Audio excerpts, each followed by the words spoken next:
जब हम टेंसेस कर रहे थे तो प्रेजेंट टेंस के 4 पार्ट्स होते हैं। आपको पता है हर एक टेंस के 4 पार्ट्स होते हैं, राइट। हर एक टेंस के 4 पार्ट्स होते हैं। एक होता है सिंपल प्रेजेंट टेंस, जैसे प्रेजेंट टेंस की हम बात करें तो simple present tense, present continuous tense, present perfect tense and present perfect continuous tense. तो डियर, यहाँ पर हमने ये देखा था कि मैंने हर एक टेंस के आपको 3 पार्ट्स पढ़ाए थे। मैंने परफेक्ट कंटिन्यूअस टेंस की बात नहीं की थी, मैंने कहा था आगे आएगा, राइट। तो सबसे पहले चीज ये, यहाँ पे आप ये नोट कर लीजिए, present perfect continuous tense, past perfect continuous tense, future perfect continuous tense. यहाँ पर एक्टिव पैसिव अलग अलग नहीं होते, यहाँ पे एक्टिव और पैसिव दोनों ही सेम होते हैं, राइट। मतलब कि अगर आपको परफेक्ट कंटिन्यूअस टेंस में सेंटेंस गिवन है, राइट, तो उसका एक्टिव या पैसिव में कन्वर्जन नहीं होगा, वो एक्टिव और पैसिव दोनों में ही सेम रहते हैं। अगर आपका परफेक्ट कंटिन्यूअस टेंस है, राइट, तो वहां पे एक्टिव और पैसिव में कन्वर्जन नहीं होगा, दोनों में ही क्या है, सेम रहते हैं। We use the same sentence in passive voice, it means these tense can not be changed in passive form, right. इन सेंटेंसेस को हम पैसिव में कन्वर्ट नहीं करते हैं, एक्टिव पैसिव दोनों में ही सेम रहते हैं। साहिल, जो स्लाइड आपकी छूटी है मेरे को मैसेज करना, मैं पिक खींच के भेज दूंगी, राइट। अभी वहां पे पेज छोड़कर आप नोट डाउन करना स्टार्ट करो, राइट। हर्षित आ रहा है, ये नोट तो करो, आगे की स्लाइड इसी चीज की है। हर्षित, जो आप पूछ रहे हो परफेक्ट कंटिन्यूअस टेंस क्या होता है, ये अभी आगे आ रहा है, इसको तो नोट करो। एक मिनट एक मिनट एक मिनट। खुशी कह रही है मैम आपने तो चेंज करवाए थे डियर। हमने जो चेंज किया था वो फ्यूचर परफेक्ट टेंस था, फ्यूचर कंटिन्यूअस टेंस की हम बात कर रहे थे। खुशी, वहां पे हेडिंग देखना। खुशी बोल रही है मैम आपने तो एक्टिव से पैसिव में चेंज करवाया था। खुशी डियर, जो हम लास्ट क्लास में पढ़ रहे थे हम फ्यूचर कंटिन्यूअस टेंस पढ़ रहे थे, उसके बाद हमने फ्यूचर परफेक्ट टेंस पढ़ा था। अभी यहाँ पर हम फ्यूचर परफेक्ट कंटिन्यूअस टेंस की बात कर रहे हैं, राइट। यहाँ पे हम फ्यूचर परफेक्ट कंटिन्यूअस टेंस की बात कर रहे हैं। निशा, भी एग्जाम्पल्स आ रहे हैं। ये वाली स्लाइड अगर नोट हो गई है तो मैं आगे बढ़ रही हूँ। मैं आपको अब ये बताऊंगी कि परफेक्ट कंटिन्यूअस टेंस क्या होता है। अभी हम ये देखने जा रहे हैं कि परफेक्ट कंटिन्यूअस टेंस क्या होता है, राइट। ओके, नोटिंग हो गई है। चलिए, सबसे पहले हम ये देख रहे हैं प्रेजेंट परफेक्ट कंटिन्यूअस टेंस क्या होता है। भाई मैंने आपको ये पढ़ा दिया, इसमें अभी हमने ये पढ़ा कि present perfect continuous tense, past perfect continuous tense, future perfect continuous tense, इनका पैसिव वॉइस नहीं होता है, राइट। इनको आप पैसिव में कन्वर्ट नहीं कर सकते हैं। एक्टिव और पैसिव दोनों में ये क्या रहेंगे, सेम रहेंगे, राइट। ये चीज मैंने बोली। तो सबसे पहले मुझे ये भी बताना पड़ेगा कि परफेक्ट कंटिन्यूअस टेंस कहते किसे हैं। अब हम देखने जा रहे हैं कि परफेक्ट कंटिन्यूअस टेंस कहते किसे हैं, ताकि आपको ये चीज समझ में आए कि आप पहचान सको कि हाँ इस टाइप का सेंटेंस है तो ये हमारा परफेक्ट कंटिन्यूअस टेंस का है, राइट। तो अब हम देखने जा रहे हैं, सबसे पहले हम एग्जांपल्स किसके देखने जा रहे हैं, प्रेजेंट परफेक्ट कंटिन्यूअस टेंस। तो सबसे पहले अपनी भूली बिसरी यादें याद कर लो जो हमने लास्ट क्लास में पढ़ा था। सबसे पहली बात, परफेक्ट टेंस हम किसे कहते हैं, जहां पे काम हो चुका होता है, प्रेजेंट में काम जो है फिनिश कर चुके हो। फॉर एग्जाम्पल, आपने कहा आप पढ़ के उठे हो, मैं पढ़ाई फिनिश कर चुका हूं, तो आप इसको किस में बोलोगे, प्रेजेंट परफेक्ट टेंस में बोलोगे। कंटिन्यूअस टेंस याद करो, मैंने आपको कहा था कर रहा है, कर रही है, यानी कि अगर प्रेजेंट में कोई भी काम चल रहा है तो आप वहां पे क्या यूज करते हो, आप वहां पे यूज करते हो कंटिन्यूअस टेंस। आप वहां पर यूज करते हो कंटिन्यूअस टेंस अगर कोई भी काम चल रहा होता है। और अगर प्रेजेंट में कोई काम अभी अभी बिल्कुल फिनिश हुआ है तो वहां पे आप यूज करते हो present perfect tense, right. Clear है। तो हमने पढ़ा था कर चुका है, कर चुकी है, कर चुके हैं, तो वहां पे क्या लगता है, present perfect tense. Continuous tense क्या है, कर रहा है, कर रही है, कर रहे हैं, तो वहां क्या लगता है, कंटिन्यूअस टेंस। तो अब यहां पर देखो प्रेजेंट परफेक्ट कंटिन्यूअस टेंस, ये दोनों का क्या है, कॉम्बिनेशन है। ये दोनों का क्या है, कॉम्बिनेशन है। कैसे कॉम्बिनेशन बना, यहाँ पे परफेक्ट वर्ड भी लगा है, यहाँ पे कंटिन्यूअस वर्ड भी लगा है। अब यहाँ पे एग्जाम्पल देखो, पहला एग्जाम्पल क्या है, it has been raining all day. तो अगर हम देखें, पहली बात, हैज हमें क्या शो कर रहा है, हैज और हैव लगा है, तो आपको तुरंत एहसास हो जाएगा हैज और हैव के लगते ही कि कहीं ना कहीं ये क्या है, प्रेजेंट टेंस है।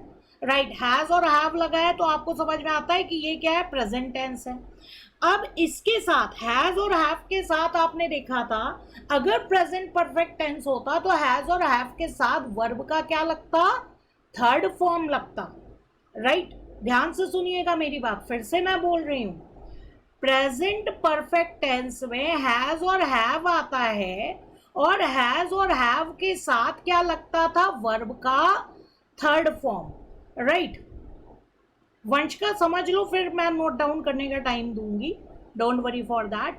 ठीक है, तो हमने देखा था, मैं आपको दिखा भी देती हूं, ये देखिए, हमने प्रेजेंट परफेक्ट टेंस में का एग्जाम्पल देखिए, Mohan has red many books. Mohan बहुत सारी बुक्स पढ़ चुका है। तो यहाँ पे आप देख रहे हो हैज लग रहा है, और हैज के साथ वर्ब का कौन सा फॉर्म लग रहा है, थर्ड फॉर्म लग रहा है। एक्टिव में भी वर्ब का थर्ड फॉर्म है, और पैसिव में भी वर्ड का जो वर्ब का थर्ड फॉर्म लग रहा है। ठीक है, एक्टिव में भी वर्ब का थर्ड फॉर्म है, और पैसिव में भी वर्ब का थर्ड फॉर्म है। इसी के साथ आपने जब प्रेजेंट कंटिन्यूअस टेंस देखा था, तो आप देख रहे थे एम, इज, आर के साथ क्या यूज होता है, वर्ब का इंग फॉर्म यूज होता है। यहाँ पे देखिए, he is writing a letter, he is writing a letter, तो आप साफ साफ देख रहे हैं, इज से आपको पता लगा प्रेजेंट टेंस, और वर्ब का कौन सा फॉर्म है, इंग फॉर्म है। राइट, ये चीज क्लियर है। राइट, तो यहाँ पे अब आप क्या देख रहे हो, यहाँ पे आप देख रहे हो present perfect continuous tense, has और हैव से पता लगा प्रेजेंट है, प्रेजेंट परफेक्ट का फीचर क्या आ गया, हैज और हैव आ गया, और हैज और हैव के साथ क्या आ रहा है, वर्ब का इंग फॉर्म आ रहा है। वर्ब का कौन सा फॉर्म आ रहा है, इंग फॉर्म आ रहा है। इट मीन्स कि ये प्रेजेंट परफेक्ट कंटिन्यूअस टेंस है। तो पहचान आपको समझ में आई, प्रेजेंट परफेक्ट कंटिन्यूअस टेंस की पहचान क्या होगी, कि जब भी सेंटेंस आएगा उसमें हैज और हैव होगा, हैज हैव के साथ बीन होगा, और वर्ब का इंग फॉर्म होगा। राइट, तो प्रेजेंट परफेक्ट टेंस की पहचान क्या हुई, पहचान ये हुई कि हैज या हैव आएगा, हैज और हैव के साथ क्या लगेगा, बीन लगेगा, और वर्ब का इंग फॉर्म होगा। तो आप तुरंत पहचान लोगे कि ये प्रेजेंट परफेक्ट कंटिन्यूअस टेंस है। Right, present perfect continuous tense की पहचान क्या है, हैज और हैव के साथ बीन आएगा, और वर्ब का इंग फॉर्म जो है वो लगेगा। क्लियर है, तो ये तो हो गई पहचान। अब इसका ट्रांसलेशन क्या है, ट्रांसलेशन का सेंस समझना। देखो, ये तो हमने एक रट लिया कि ठीक है, जहां पे हैज और हैव के साथ बीन और वर्ब का इंग फॉर्म आएगा, वहां पे हम कह देंगे प्रेजेंट परफेक्ट कंटिन्यूअस टेंस है। ये तो हो गई रटने वाली बात। अब हम ये देखने जा रहे हैं कि इसका ट्रांसलेशन क्या होता है। तो अगर हम ये बोल रहे हैं it has been raining all day, it has been raining all day का मतलब क्या हुआ, कि बारिश कुछ समय पहले जो है शुरू हुई थी और अभी भी हो रही है। ध्यान से सुनना, बारिश कुछ समय पहले जो है शुरू हुई थी। अब यहाँ पे कह रहे हैं it has been raining all day, यानी कि आज के दिन में सुबह से बारिश जो है वो शुरू हुई है और अभी तक हो रही है। समझ में आ रही है बात, यानी कि कुछ समय पहले काम स्टार्ट हुआ था और अभी भी वो काम क्या है, चल रहा है। तो वहां पर हम क्या यूज करते हैं, present perfect continuous tense. Continuous क्यों हुआ, क्योंकि अभी भी चल रहा है। परफेक्ट क्यों बोला, क्योंकि कुछ समय पहले वो चीज स्टार्ट हुई थी। तो आप देखोगे हमेशा वहां पे टाइम फ्रेम जो है वो चीज यहाँ पे दिया होता है। जैसे यहाँ क्या दिया है, all day, it has been raining all day, it has been raining all day. अब यहाँ पे क्वेश्चंस आ रहे हैं। वंशिका मैम, पैसिव में ऑब्जेक्ट सब्जेक्ट तो चेंज होता है ना वर्षिका, वो पैसिव में चेंज होता है। यहाँ पे अगर प्रेजेंट परफेक्ट कंटिन्यूअस टेंस है तो हम इसको बिल्कुल भी चेंज नहीं करेंगे। वंशिका आप बिल्कुल सही कह रही हैं कि पैसिव में हम सब्जेक्ट और ऑब्जेक्ट को चेंज कर देते हैं, लेकिन मैं आपको वही बात बता रही हूँ कि अगर sentence present perfect continuous tense में दिया है, पास्ट परफेक्ट कंटिन्यूअस टेंस में दिया है या फ्यूचर परफेक्ट कंटिन्यूअस टेंस में दिया है, आप उसको पैसिव में कन्वर्ट करने की कोशिश नहीं करेंगी।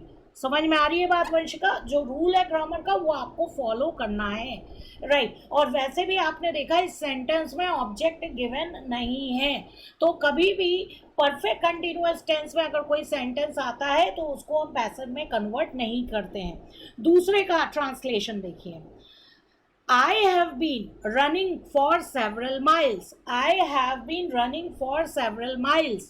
राइट तो आपको समझ में आया, आपने लिख रखा है हैज और हैव बीन के साथ इंक फॉर्म लगेगा। सेंटेंस में आपने देखा है हैव बीन लग रहा है और रनिंग लिखा है, तुरंत आपको समझ में आ गया प्रेजेंट परफेक्ट कंटिन्यूअस टेंस है।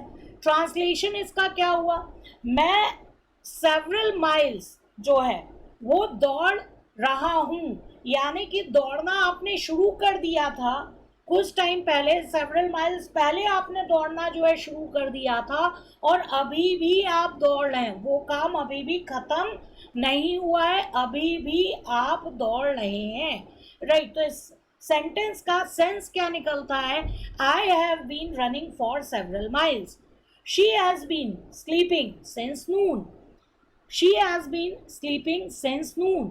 इसका मतलब क्या हुआ कि वह जो लड़की जो सो रही है, राइट वो दोपहर से सो रही है और अभी भी सो रही है, यानी कि उसने सोना जो है वो दोपहर से शुरू किया था और अभी भी वो सो रही है, right. They have been waiting for a long time, right. तो इसके में फोर्थ में क्या बोल रहे हैं कि जो कुछ लोग हैं उन्होंने वेट करना शुरू किया था और लंबे समय से अभी तक वेट कर रहे हैं। They have been waiting for a long time, उन्होंने वेट करना शुरू किया था और अभी भी वेट कर रहे हैं, राइट।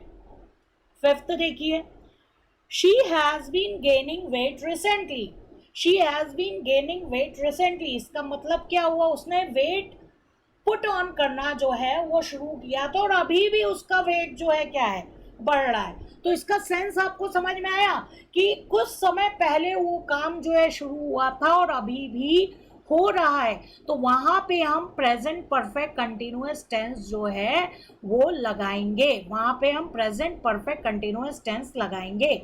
जैसे कि फॉर एग्जाम्पल आप आज सुबह से पढ़ाई कर रहे हो, आप आज सुबह से 9:30 से क्या कर रहे हो, पढ़ाई कर रहे हो और अभी भी आपकी क्लास डियर क्या है, चल रही है। चलो इसका ट्रांसलेशन करके मुझे बताओ, आप सुबह से आज 9:30 से पढ़ाई कर रहे हो और अभी भी आपकी क्लास जो है वो चल रही है, राइट। तो इसका आप ट्रांसलेशन करके जो है वो मुझे बताइए, अभी भी आपकी जो है क्लास चल रही है, इसका ट्रांसलेशन करके मुझे बताओ जरा। यहाँ पर प्रत्युष बिल्कुल सही लिख रहे हो, I have been studying since 9:30, I have been studying since 9:30, माई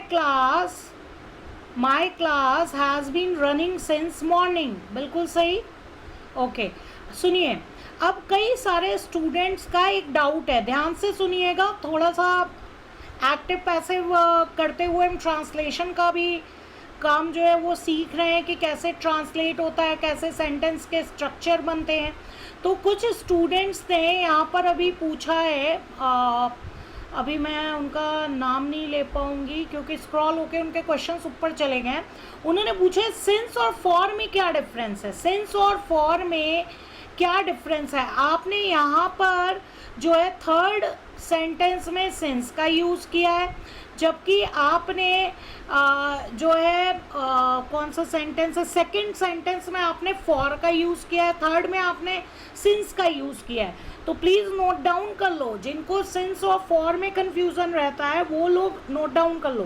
पहली चीज़ तो ये, सिंस और फॉर का यूज़ जनरली हम परफेक्ट कंटिन्यूअस टेंस में करते हैं। सबसे पहली बात तो ये कि सिंस और फॉर का यूज़ जो है जनरली हम कब करते हैं, आपका परफेक्ट कंटिन्यूअस टेंस में करते हैं। परफेक्ट कंटिन्यूअस टेंस का मतलब क्या हुआ यहाँ पे कि कोई काम अगर पास्ट में शुरू हुआ है और प्रेजेंट में चल रहा है, कोई भी काम अगर पास्ट में शुरू हुआ है और प्रेजेंट में चल रहा है तो वहाँ पे हम सिंस और फॉर का यूज़ करेंगे। अब सिंस का मतलब क्या हुआ, पहले डियर सुन लो। हाँ जी बिल्कुल आप सही कह रहे हैं, अनन्या ने बिल्कुल सही यहाँ पे कहा, वही चीज़ मैं बताने जा रही हूँ। सिंस एक पर्टिकुलर पॉइंट ऑफ टाइम को बताता है। सिंस जो है एक पर्टिकुलर पॉइंट ऑफ टाइम को बताता है, जिनको कन्फ्यूज़न है वो लिख लो। सिंस जो है एक पर्टिकुलर पॉइंट ऑफ टाइम को बताता है और फॉर जो है एक पर्टिकुलर पीरियड ऑफ टाइम को बताता है। फॉर एग्जाम्पल मैं आपको लिख दे रही हूँ, फॉर एग्जाम्पल एक सेंटेंस मैं यहाँ पर लिखूँ, suppose I have been walking for 2 hours। ठीक है, तो ये क्या बता रहा है, मेरा ड्यूरेशन बता रहा है, 2 घंटे का ड्यूरेशन बता रहा है कि मैंने जो है 2 घंटे पहले वॉक शुरू की थी और अभी भी कर रही हूँ। तो फॉर मेरा क्या बता रहा है, फॉर मेरा क्या बता रहा है, ड्यूरेशन बता रहा है। वॉक का क्या बता रहा है, ड्यूरेशन बता रहा है। अब अगर मैं इसको लिखूँ, आई हैव बीन वॉकिंग, ठीक है, I have been walking for, suppose मैं कहूँ 9 AM, राइट। तो सुबह 9 बजे से, सॉरी फॉर नहीं, सिंस 9 AM, राइट। तो इट मीन्स यहाँ पे क्या हुआ कि मैंने जो है वॉक एग्जैक्ट 9 बजे शुरू की थी और अभी भी कर रही हूँ, राइट।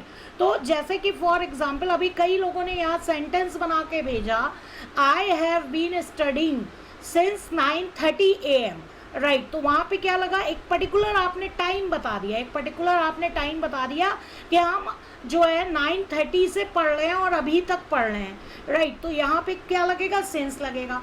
अगर सपोज आप कह रहे हो कि आप 3 घंटे हो गए आपको पढ़ते हुए, तो आप क्या कह सकते हो, I have been studying for 3 hours, यानी आप लास्ट 3 hours से अभी तक पढ़ रहे हो, राइट। मोनिका ने एक सेंटेंस बनाकर भेजा है, I have been living in Delhi for 20 years, right. तो इट मीन्स यहाँ पे क्या हुआ कि एक ड्यूरेशन ये बता रही है कि 20 years पहले से ये दिल्ली में जो है रह रही हैं और आज तक जो है वो रह रही हैं, यानी पास्ट में काम स्टार्ट हुआ था और अभी तक वो काम है जो है वो चल रहा है। आई होप सबने नोट डाउन भी कर लिया होगा और सिंस और फॉर का यूज़ भी आप लोगों को समझ में आ गया होगा, राइट। क्लियर है ये चीज़, कोई दिक्कत? मे भी कई लोगों के सेंटेंस मेकिंग में नहीं पढ़ पाई हूँ क्योंकि स्क्रॉल होकर वो काफ़ी ऊपर चले गए हैं। आई होप आपने नोट डाउन कर लिया होगा और आपको सिंस और फॉर का यूज़ भी समझ में आ गया होगा। खुशी, ये लीजिए, ये प्रीवियस स्लाइड है। ओह सॉरी, मैंने नेक्स्ट स्लाइड पे लिख दिया, ये प्रीवियस स्लाइड है, right. Monika, I have been playing game since 8 o'clock, बिल्कुल सही Monika. I am Shruti, I am hungry since morning. Dear ये आपका प्रेजेंट परफेक्ट कंटिन्यूअस टेंस नहीं हुआ। इशिका, क्या रिपीट करना है? हाँ जी, आप सिंस मॉर्निंग भी यूज़ कर सकते हैं क्योंकि मॉर्निंग एक टाइम का, निशा पूछ रही है क्या हम सिंस मॉर्निंग यूज़ कर सकते हैं? हाँ जी यूज़ कर सकते हैं क्योंकि मॉर्निंग के बाद आफ्टरनून आता है और उसके बाद इवनिंग आता है, तो आप कह सकते हैं वो बता रहा है पॉइंट ऑफ टाइम। हाँ जी वंश, बिल्कुल सही है, I have been playing in park since noon. अच्छा ओके, शिवम कह रहे हैं फिर से बता दीजिए सिंस और फॉर का यूज़। डियर मैंने आपको सिंस और फॉर का यूज़ देखिए ये बताया, सिंस एक पर्टिकुलर टाइम जब आप बताते हैं तो वहाँ सिंस का यूज़ करते हैं।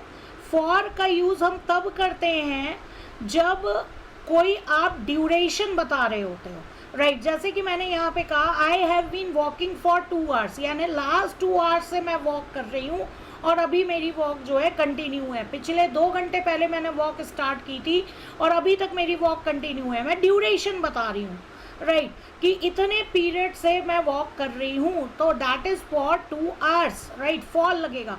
अगर मैं टाइम बता रही हूँ, I have been walking since 9 AM या सिंस मॉर्निंग, राइट, तो वहाँ पे एक पर्टिकुलर टाइम पीरियड के लिए हम क्या यूज़ करेंगे, सिंस यूज़ करेंगे। समझ में आ रही है बात? इशिका, मैंने डिफरेंस रिपीट कर दिया है सिंस ऑफ फॉर में। फॉर एक आपका क्या होता है, पर्टिकुलर पीरियड ऑफ टाइम बताता है, ठीक है, पूरा ड्यूरेशन बताता है, और जबकि जो सिंस है वो स्टार्टिंग पॉइंट बताता है। सिंस जो है वो स्टार्टिंग पॉइंट बताता है, एक पॉइंट ऑफ टाइम बताता है। सिंस जो है, मैं लिख भी दे रही हूँ, सिंस जो है पर्टिकुलर पॉइंट ऑफ टाइम बताता है, राइट, और दोनों ही कहाँ यूज़ होगा, परफेक्ट कंटिन्यूअस टेंस में होगा। फॉर जो है वो ड्यूरेशन बताता है, ड्यूरेशन कह लीजिए और कह लीजिए पीरियड ऑफ टाइम बताता है, राइट। संभव ने एक सेंटेंस बना के भेजा है, I have been working in office for 12 hours, बिल्कुल सही है। अब यहाँ पे देखिए negative present perfect continuous tense है, it has not been raining all day, right, तो इसमें कह रहा है पूरे दिन बारिश जो है वो नहीं हो रही थी। She has not been sleeping well lately, right, यानी कि वो थोड़े समय पहले जो भी है उस टाइम से अभी तक सो नहीं पा रही है, अच्छे से सो नहीं पा रही है। They have not been waiting for a long time, उन्होंने बहुत लॉन्ग टाइम जो है वेट नहीं किया था, right. She has not been growing recently, right, यहाँ पे कह रहे हैं ये नेगेटिव हो गया, वो जो है ग्रो नहीं कर रही है, रिसेंटली वो ग्रो नहीं कर रही है, बढ़ नहीं रही है, यानी कि एक पर्टिकुलर ड्यूरेशन में वो ग्रो ही नहीं किया है, वो बढ़ी ही नहीं है, राइट। हेल्थ के बारे में हो सकता है, हाइट के बारे में हो सकता है। He has not been feeling well lately, right, तो वो कुछ समय पहले से बहुत अच्छा फील नहीं कर रहा है, राइट, ये चीज़ हुआ। तो ये आपका क्या हुआ, negative perfect continuous, negative present perfect continuous tense हुआ, राइट। क्लियर है? ये भी नोट डाउन कर लिया आप लोगों ने, तो आपको एक आइडिया लग गया होगा कि हाँ प्रेजेंट परफेक्ट कंटिन्यूअस टेंस क्या होता है, राइट। बहुत सारे लोगों को मे भी लग रहा होगा कि अरे ये हमें आता है, लेकिन डियर प्लीज़ थोड़ा सा ध्यान रखना, हमें सबके अकॉर्डिंग चलना है, पूरी क्लास के स्टूडेंट्स के अकॉर्डिंग चलना है। हेलो, हाँ जी अश्विनी, आपने जो सेंटेंस अभी बनाया था, राइट, तो वहाँ आपने सिंस लगाया, वहाँ आप कह रहे हैं 1 hour, तो 1 hour के लिए डियर आप अश्विनी वहाँ पे फॉर लगाओगे। अश्विनी ने सेंटेंस बनाया, has she not been eating food since 1 hour, तो यहाँ सिंस नहीं लगेगा डियर, यहाँ फॉर लगेगा। या तो आप कहते हैं सिंस मॉर्निंग, या सिंस के बाद आप क्या लगाते हैं, एक पर्टिकुलर टाइम पीरियड लगाते हैं। समझ में आ रही है बात अश्विनी? क्लियर है? Right, okay. अब आगे, हाँ थोड़ा सा क्लास स्टॉप हो गई होगी, क्लास में भी स्टॉप हो गई होगी, कुछ सेकंड्स के लिए लाइट गई थी। आकाश ने मेरे ऊपर सेंटेंस बनाया है, Pooja ma'am has been trying to lose her weight for last 2 months, तो यहाँ पे सही है आपका। चलिए, ये तो प्रैक्टिकली भी थोड़ा सा सही है। अश्विनी, आपको मैं ये बता रही थी डियर, जो आपने सेंटेंस बनाया था बेटा, उसमें आपने सिंस 1 hour लिखा था, वहाँ फॉर 1 hour होगा। या तो फॉर 1 hour लिखो, या सिंस मॉर्निंग लिखो, या सिंस के बाद एक पर्टिकुलर टाइम बता दो, 9 AM 10 AM। समझ में आ रही है बात अश्विनी? वहाँ आपने 1 hour पूरा एक ड्यूरेशन की बात की है, तो ड्यूरेशन में आप क्या लगाओगे, फॉर लगाओगे। रेनू, वीडियो अब चल रही होगी डियर। इशिका, 4th सेंटेंस का मीनिंग बता दो। She has not been growing recently, जैसे किसी बच्चे की इशिका बात करते हैं ना कि इसकी ग्रोथ नहीं हुई है, तो उसी के रिगार्डिंग यहाँ पे ये कह रहे हैं कि मतलब कि कुछ टाइम पहले से उसकी ग्रोथ जो है आजकल नहीं हो रही है। आपका बताने का, आप किसी को बोल रहे हो she has not been growing recently, यानी रिसेंटली कुछ समय पहले से आज तक उसकी ग्रोथ जो है वो नहीं हो रही है। राइट, क्लियर है इशिका? ये मतलब हुआ फोर्थ सेंटेंस का। चलिए अब हम आगे बढ़ रहे हैं।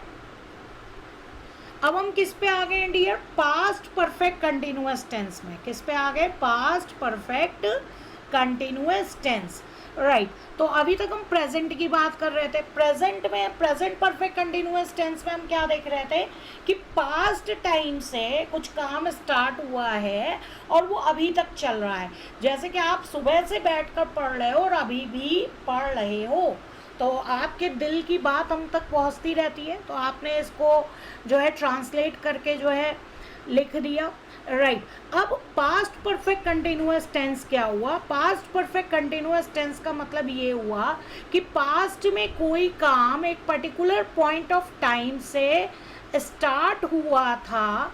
ठीक है, पास्ट में कोई काम जो है पर्टिकुलर पॉइंट ऑफ टाइम से स्टार्ट हुआ था और एक ड्यूरेशन वो चला।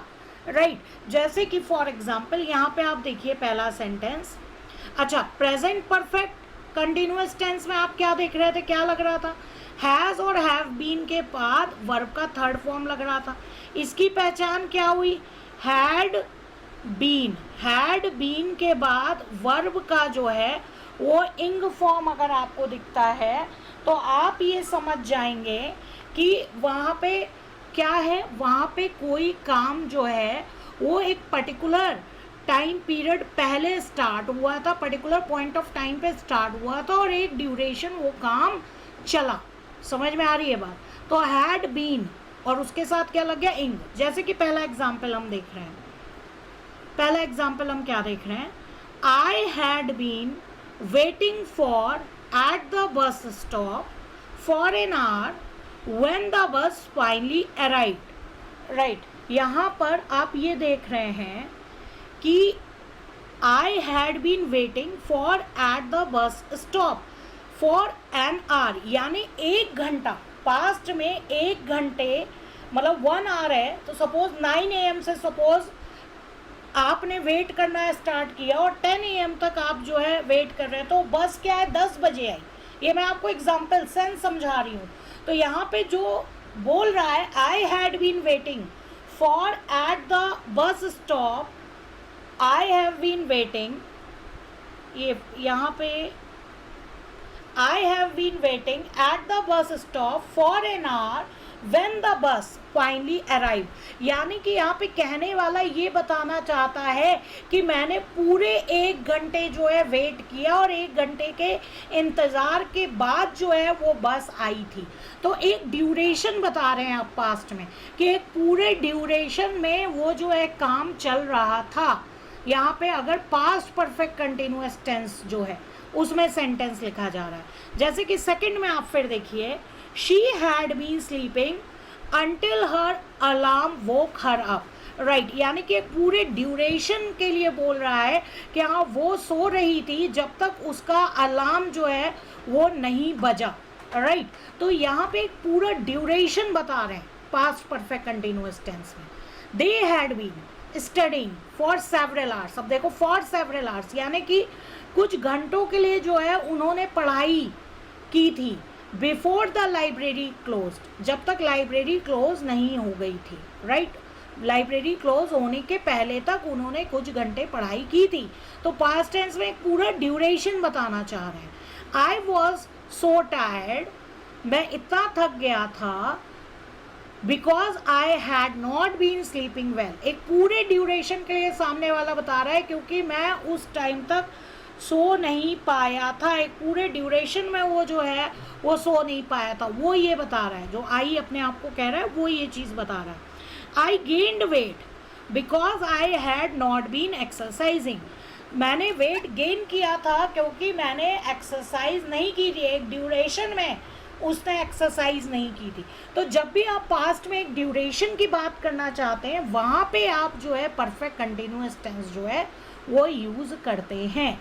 राइट, तो आपको एक ये चीज़ पता लग गई होगी यहाँ पर कि आप पास्ट परफेक्ट कंटिन्यूअस टेंस में एक ऑनगोइंग एक्शन की बात हो रही होती है, चल रहे एक्शन की बात हो रही होती है जो कि पास्ट में स्टार्ट हुआ था और एक पर्टिकुलर टाइम के लिए वो चल रहा था, तो वहाँ पर आप जो है वो यूज़ कर सकते हैं पास्ट परफेक्ट कंटिन्यूअस टेंस। आप एग्ज़ाम देने गए हो, ठीक है, आप एग्ज़ाम देने गए हो, आपने 3 घंटे का एग्ज़ाम दिया, आप 3 घंटे से लिख रहे थे, तो आप क्या सेंटेंस बना सकते हो? I had been writing answer sheet for 3 hours, right. तो इसका मतलब आप क्या बताना चाह रहे हो? आप ये बताना चाह रहे हो कि आप जो है लास्ट आप एग्ज़ाम में 3 घंटे से आंसर शीट जो है वो लिख रहे थे। अब कुछ लोगों ने पूछा है क्या हम पास्ट परफेक्ट कंटिन्यूअस टेंस में सिंस का यूज़ कर सकते हैं? डियर, फॉर का भी यूज़ होता है, सिंस का भी यूज़ होता है। ड्यूरेशन बताना चाह रहे हो तो सिंस का यूज़ होगा, फॉर का यूज़ आप कैसे करोगे? सिंस का यूज़ आप कैसे करोगे? फॉर का तो यूज़ आपको समझ में आ गया। Suppose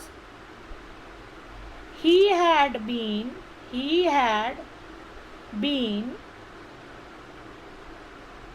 reading books since morning, यानी आप पास्ट टेंस में बताना चाह रहे हो कि मॉर्निंग से उसने बुक पढ़ना स्टार्ट किया था और काफ़ी टाइम, एक ड्यूरेशन तक उसने पढ़ा। तो सिंस एक पर्टिकुलर पॉइंट ऑफ टाइम बता रहे हो कि कब उसने काम जो है वो स्टार्ट किया था। समझ में आ रही है बात? तो सिंस का भी यूज़ आप जो है पास्ट परफेक्ट कंटिन्यूअस टेंस में कर सकते हो। ऐसा नहीं है कि सिंस का आप यहाँ पे यूज़ नहीं कर सकते हो, केवल आप स्टार्टिंग पॉइंट बताना चाह रहे हो, ठीक है, तो आप वहाँ पे सिंस का यूज़ कर सकते हो। जैसे कि फॉर एग्जांपल आप कल की क्लास का ड्यूरेशन मुझे आज बताओ। चलो मैं आपको एक ट्रांसलेशन करने को कह रही हूँ कि कल जो आपने क्लास ली थी, कल आप सुबह जो है 9:30 से लेकर जो है 2 PM तक क्लास ले रहे थे, राइट। अब आपको ये चीज़ मुझे बतानी है कि मैडम कल हमने जो है क्लास जो है 9:30 से स्टार्ट की थी और 5 घंटे या 4 घंटे हम पढ़ रहे थे, तो इसको कैसे ट्रांसलेट करके लिखोगे? चलो मेरे को ट्रांसलेट करके दिखाओ, तब तक मैं इनके कुछ क्वेश्चंस सॉल्व कर दूँ। संभव, आई होप आपको आंसर मिल गया होगा। सिंस और फॉर का यूज़ मैंने बता दिया है। नहीं आकाश, यहाँ पे आपने जो लिखा है Sharma ji sons had been studying for, यहाँ पे आप ड्यूरेशन बताओ, फॉर 2 hours 3 hours, या लिखोगे सिंस मॉर्निंग? आकाश, ये जो आपने फॉर मॉर्निंग लिखा है गलत लिखा है, सिंस मॉर्निंग लिखोगे आकाश, राइट। श्रुति ने अभी ट्रांसलेट करके भेजा, yesterday I had been taking class since 9:30, बिल्कुल सही अश्विनी। बहुत सारे आंसर्स आ गए, बहुत सारे आंसर्स आ गए। चलो व्हाट्सएप ग्रुप पे भेज देना जिसका नाम नहीं बोल पाई हूँ मैं यहाँ पर, राइट। हाँ जी हर्ष, आपने शायद टुमारो लिख दिया था, येस्टरडे होगा। अब यहाँ पे आ जाओ फ्यूचर परफेक्ट कंटिन्यूअस टेंस में, राइट। अब यहाँ पे देखो कुछ लोगों के अभी मैं नहीं पढ़ पाई हूँ आंसर, क्योंकि मैं फ्यूचर परफेक्ट कंटिन्यूअस टेंस में आ गई हूँ। यहाँ पे देखो क्या है, अब फ्यूचर की बात कर रहे हैं, फ्यूचर की बात कर रहे हैं, ठीक है। तो आपको समझ में आ रहा होगा कि यहाँ पर आपका क्या यूज़ हो रहा है, will have been plus verb का इंग फॉर्म, राइट। तो अगर आप वो देख रहे हैं विल या शैल हैव बीन यूज़ होता है प्लस वर्ब का इंग फॉर्म यूज़ होता है, तो आप समझ जाओगे फ्यूचर परफेक्ट कंटिन्यूअस टेंस है। तो ये चीज़ हमें समझ में आ गई, राइट। अब यहाँ पर क्या है, यहाँ पे सेंटेंस देखना, they will have been studying for 12 hours by 10 PM, right. तो इसका मतलब क्या हुआ, इसका मतलब फ्यूचर की बात कर रहे हैं, फ्यूचर में एक पर्टिकुलर ड्यूरेशन के लिए कोई काम होगा। फ्यूचर की बात करो, फ्यूचर में एक ड्यूरेशन में कोई काम होगा। जैसे कि यहाँ पे कह रहे हैं they will have been studying for 12 hours by 10 PM। इसका मतलब क्या हुआ, जो ये सेंटेंस लिख रहा है या कह रहा है उसका मतलब ये है कि वह फ्यूचर, मतलब कि वो पढ़ेंगे, वो 12 घंटे के लिए जो है पढ़ेंगे, 12 घंटे जो है पढ़ाई करेंगे 10 PM से, राइट। इसका मतलब ये निकला, I will have been waiting at the bus stop for over an hour when the bus finally arrives, right. मैं वेट कर रहा हूँगा बस स्टॉप पे, मैं जो है वेट कर रहा हूँगा 1 घंटे, ओवर एन आवर, 1 घंटे से ज़्यादा के लिए, when the bus finally arrive, जब बस पहुँचती है, राइट। तो इसका मतलब वो पहले से ही बता रहे हैं कि हम मैं फ्यूचर में ये पर्टिकुलर एक ड्यूरेशन में ये काम कर रहा हूँगा, राइट। तो ये आपका क्या हुआ, फ्यूचर परफेक्ट कंटिन्यूअस टेंस हुआ, राइट। क्लियर है डियर। यहाँ पे अश्विनी कह रहे हैं कि आप फर्स्ट सेंटेंस में फॉर का यूज़ क्यों किया है, फर्स्ट सेंटेंस में फॉर का यूज़ क्यों किया है, आपने सिंस का यूज़ क्यों नहीं किया। तो यहाँ पे एक चीज़ देखो डियर, 12 आवर्स पढ़ेंगे, 12 आवर्स क्या है, ड्यूरेशन है, 12 आवर्स क्या है आपका, ड्यूरेशन है। तो ड्यूरेशन जब आप बता रहे हो तो आप किसका यूज़ करोगे, फॉर का यूज़ करोगे। समझ में आ रही है बात, ड्यूरेशन अगर आप बता रहे हो तो आप किसका यूज़ करोगे, फॉर का यूज़। तो यहाँ पर आप देख रहे हो, अगर आप एक ड्यूरेशन बता रहे हो कि हाँ मैं कल ये काम 3 घंटे करूँगा, 4 घंटे करूँगा, तो आप क्या लगा सकते हो, आप यहाँ पे फॉर जो है वो लगा सकते हो। तो अगर एक पर्टिकुलर आप ड्यूरेशन बता रहे हो, ठीक है, तो आप वहाँ पे क्या लगा सकते हो, फॉर लगा सकते हो। Otherwise future perfect continuous tense में आप गोइंग टू का भी यूज़ कर सकते हो, खैर ये अभी आएगा। तो अगर फ्यूचर में कोई काम जो है वो आपका स्टार्ट, मतलब कि एक पर्टिकुलर ड्यूरेशन चलेगा या एक पर्टिकुलर पॉइंट ऑफ टाइम पे स्टार्ट होगा, तो वहाँ पे आप सेंस का यूज़ जो है वो कर सकते हो। तो आपको एक परफेक्ट कंटिन्यूअस टेंस का आइडिया जो है लग गया होगा, राइट। अब यहाँ पर आ जाइए नेक्स्ट स्लाइड पे, इम्पॉर्टेंट है, राइट। अब यहाँ पे देखो, यहाँ पे आप देख रहे हो मॉडल्स, कैन और कुड की बात कर रहे हैं। यहाँ पे हम क्या देख रहे हैं, मॉडल्स, यहाँ पे हम कैन और कुड की बात कर रहे हैं, राइट। तो यहाँ पर खुशी अभी आएंगे बेटा, टेंशन मत लो, उस पर भी आएंगे, वुड का यूज़ कब करते हैं उस पर भी आएंगे, राइट। चलिए, तो यहाँ पे देखिए, अगर आपको गिवन सेंटेंस में कैन और कुड गिवन है, सपोज एक्टिव सेंटेंस में आपको कैन और कुड गिवन है, ठीक है, तो आपको क्या करना है, कैन और कुड जब भी आपके गिवन सेंटेंस में आएगा, आपको कैन और कुड को कैन और कुड ही रखना है। याद रखना, आपको कैन और कुड को कैन और कुड ही रखना है, बस उसके आगे बी लगा दीजिएगा और वर्ब का थर्ड फॉर्म लगा दीजिएगा। उसके आगे आप क्या लगा देंगे, बी लगा देंगे और वर्ब का थर्ड फॉर्म लगा देंगे। और बेसिक रूल जो हमारा है कि हम सब्जेक्ट और ऑब्जेक्ट को चेंज करते हैं, वो हम बेसिक रूल सेम रखेंगे। यहाँ हम वर्ब के रिगार्डिंग बात कर रहे हैं, राइट। तो वर्ब में आपको पता है कैन और कुड अगर आता है वर्ब में, कर सकता हूँ, जैसे कि I can solve the sum, I can solve the sums, मैं ये सम्स सॉल्व कर सकता हूँ। तो यहाँ पे आप देख रहे हो आई क्या है, आई क्या है, सब्जेक्ट है, दीज सम्स क्या है, ये ऑब्जेक्ट है। तो दीज सम्स ऑब्जेक्ट को आपने क्या बना दिया, सब्जेक्ट बना दिया, दीज सम्स। कैन का कैन ही आपने लिखा। अब देखो यहाँ पे बच्चे क्या गलती करते हैं, ध्यान से सुनना मेरी बात। अभी हम डायरेक्ट इनडायरेक्ट भी पढ़ेंगे बेटा, अभी हम डायरेक्ट और इनडायरेक्ट भी पढ़ेंगे। तो डायरेक्ट इनडायरेक्ट में आप क्या करते हो, कैन को कुड बना देते हो। डायरेक्ट में अगर कैन है तो इनडायरेक्ट में क्या बना दोगे, कुड बना दोगे, राइट। तो यहाँ पे आप क्या करते हो, कभी कभी एक्टिव पैसिव में डायरेक्ट इनडायरेक्ट का रूल लगा देते हो। मेरी बात समझ रहे हो, ध्यान से सुनना सब लोग, जो सब लोग गलती करते हो और एग्जाम में अक्सर जो है वो कैन और कुड आ जाता है। तो हमेशा याद रखना कि एक्टिव पैसिव की जब हम बात कर रहे हैं और कैन और कुड आ रहा है, ठीक है, तो हमें कैन और कुड को एज इट इज रखना है। बस हमें कैन और कुड के आगे बी के साथ वर्ब की थर्ड फॉर्म यूज करनी है, बी के साथ वर्ब की थर्ड फॉर्म यूज करनी है। समझ रहे हो मेरी बात, ठीक है। तो यहाँ पे क्या आया, एक्टिव सेंटेंस क्या गिवन है, I can solve these sums, I can solve these sums, these sums can be solve by me. तो कैन एज इट इज रखा गया, कैन के आगे हमने बी लगाया, सॉल्व वर्ब था, सॉल्व का हमने थर्ड फॉर्म लगाया, these sums can be solve by me. Clear है? ठीक है, आगे देखो second example, I can not solve these sums, these sums can not be solve by me. I का हमने ऑब्जेक्ट में क्या बना दिया, मी बना दिया, राइट। थर्ड देखो, थर्ड क्या है, can I solve these sums, can these sums be solve by me. Easy है।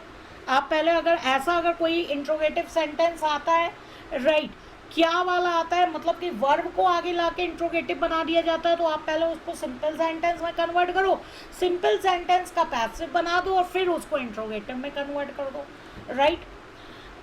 फिर नेक्स्ट आपका फोर्थ एग्जाम्पल में क्या है, they can help you, you can be helped bye them, वो तुम्हारी हेल्प कर सकते हैं, राइट, तुम्हारी हेल्प उनके द्वारा की जा सकती है। पैसिव में कैसे बोला, you can be helped bye them, sorry, उनके द्वारा तुम्हारी हेल्प की जा सकती है, राइट। इसको नोट डाउन कर लो, कैन और कुड वाले को। सेंटेंस स्ट्रक्चर आपके लिए समझना बहुत ज़रूरी है, क्योंकि आपके कोर्स में मेल राइटिंग भी है, लेटर राइटिंग भी है, आर्टिकल राइटिंग भी है। तो जब तक आपको सेंटेंस का स्ट्रक्चर नहीं समझ में आएगा, तब तक ऑब्वियस सी बात है आप वो चीज़ें नहीं कर पाओगे, आर्टिकल नहीं लिख पाओगे, लेटर राइटिंग नहीं कर पाओगे, राइट। नेक्स्ट देखो, मैं किसी ने बीच में पूछा था कि अगर हैज़ टू हैव टू आएगा तो उसको हम पैसिव में कैसे कन्वर्ट करेंगे, तो मैंने कहा था वेट करो, आगे की स्लाइड्स में है, राइट। हाँ जी, हाँ जी, नोट डाउन करो, कर रही हूँ ख़त्म क्लास। डियर, मालूम है आप लोगों की आईज़ यहाँ पे नहीं दिखती है, क्लास में तो आईज़ दिख जाती थी, स्टार्स फेंकते हुए दिख जाते थे, लेकिन समझ में आता है। देखिए, हैज़ टू हैव टू, आपको पता है हैज़ टू हैव टू, एक तो हैज़ और हैव का आपने यूज़ कहाँ देखा, हैज़ और हैव का यूज़ आपने देखा परफेक्ट टेंस में होता है, प्रेजेंट परफेक्ट टेंस में होता है, हैड का यूज़ कहाँ होता है, पास्ट परफेक्ट टेंस में होता है, राइट। तो अच्छा, करंट स्लाइड नोट करो, इशिका शिवम, अभी लास्ट स्लाइड लगा दूंगी क्लास के एंड में, बस ये लास्ट ही स्लाइड है, अभी लगा दूंगी, राइट। तो हैज़ हैव टू, कभी भी आपको has to have to, has to have to का मतलब आपको पता है, कहीं कोई काम आप ये बताना चाह रहे हो, अरे मुझे करना ही पड़ेगा, करना पड़ता है, मुझे तो भाई पढ़ना पड़ता है, राइट, मुझे काम करना पड़ता है, राइट। तो आप क्या लगाते हो, आई हैव टू वर्क, मुझे काम करना पड़ता है। तो अगर आप इस टाइप का ट्रांसलेशन कर रहे हो तो आपको पता है has to, have to, had to, या मुझे काम करना पड़ता था, तो आप क्या ट्रांसलेशन करते हो, I had to work, right. जैसे कि यहाँ पे देखो, he has to complete his assignment, उसको उसका असाइनमेंट कंप्लीट करना पड़ता है। तो हैज़ टू हैव टू कब लगता है, जब कोई काम आप बता रहे हो कि हाँ आपको मजबूरी में करना पड़ता है, आपको करना ही पड़ता है, किसी की बात माननी पड़ती है, आप कर रहे हो, मतलब कि आपको ये चीज़ करनी पड़ती है। तो अगर ये सेंस रहता है तो वहाँ पे हम क्या लगाते हैं, has to have to. Has और हैव का यूज़ हम सब्जेक्ट के अकॉर्डिंग करते हैं, जैसे ही है तो हैज़ टू है, राइट। अगर आई होता तो क्या होता, हैव टू होता। तो he has to complete his assignment, उसको अपना असाइनमेंट पूरा करना पड़ता है। अब इसी को हमें किस में कन्वर्ट करना है, पैसिव में। तो अगर हैज़ टू हैव टू आ रहा है या हैड टू आ रहा है, करना पड़ता था, पास्ट टेंस में बात करोगे तो क्या आएगा, हैड टू आएगा, क्या आएगा, हैड टू आएगा, राइट। तो यहाँ पर आपको क्या करना है, हैज़ टू हैव टू के बाद बी लगा देना, आपको क्या लगा देना है, बी लगा देना, और वर्ब का थर्ड फॉर्म लगा देना। He has to complete his assignment, सबसे पहला रूल, ही और हिज असाइनमेंट को इंटरचेंज करो, सब्जेक्ट और ऑब्जेक्ट को इंटरचेंज करो, हिज असाइनमेंट आ गया सब्जेक्ट की जगह, has to be completed, has और हैव लगेगा सब्जेक्ट को देखकर, हिज असाइनमेंट है इसलिए हैज़ लग गया, his assignment has to be completed by him, his assignment has to be completed by him. समझ में आ रही है बात, मीनू बिल्कुल सही। मीनू ने लिखा है I have to study all subjects, मजबूरी बता रहे हैं कि हाँ हमें सारे सब्जेक्ट्स मुझे पढ़ने पड़ते हैं,